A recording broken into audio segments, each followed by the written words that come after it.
1876. A century of government policies target Native Americans. 371 treaties to keep them separate, isolated, remote. Most of America's 300,000 tribespeople now live on government-assigned lands, reservations. But resistance is still fierce.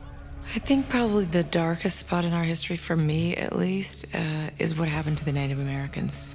We came here and confiscated their homeland. I think we have a real sense now of what our part was in that. One that I would love to see redefined, rewritten. Across the Great Plains, the federal government acquires millions of acres of the Native Americans' traditional hunting ground to make way for the Iron Horse. The Sioux are forced deep into the Black Hills. As a young boy, Black Elk witnesses the coming of the railroad and the destruction of the buffalo herds. Now, age 12, he's about to be part of the Sioux Nation's last triumph. White men come in like a river. They told us that they wanted only a little land. But our people knew better.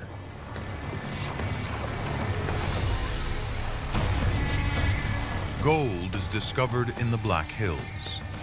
100,000 prospectors rush in to seek their fortune.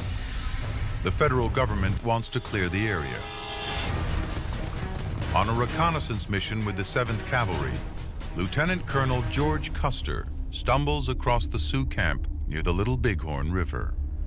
Custer makes a fateful decision. With 700 soldiers, Custer charges a camp with 7,000 Native Americans.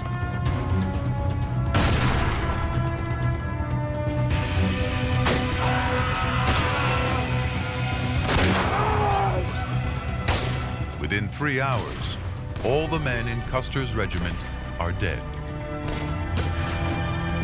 The Sioux win the battle,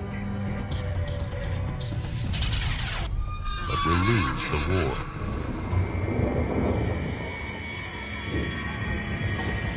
In response, U.S. soldiers force 3,000 Sioux warriors onto reservations. The rest scatter in small bands. Over the next 14 years, the Plains Indians struggle to survive until the incident that finally defeats the Great Sioux Nation. Wounded Knee is a great scar on the American landscape.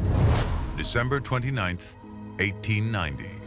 The last band of independent Sioux surrender beside Wounded Knee Creek. As the cavalry disarms them, a gun goes off accidentally.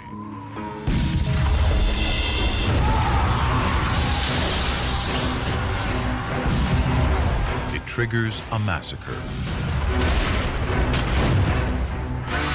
Within minutes, over 200 Sioux warriors, women, and children are dead.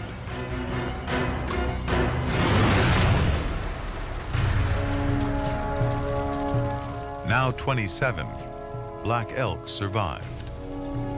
When I look back now, I can still see the butchered women and children lying heaped and scattered, as plain as when I saw them with eyes still young.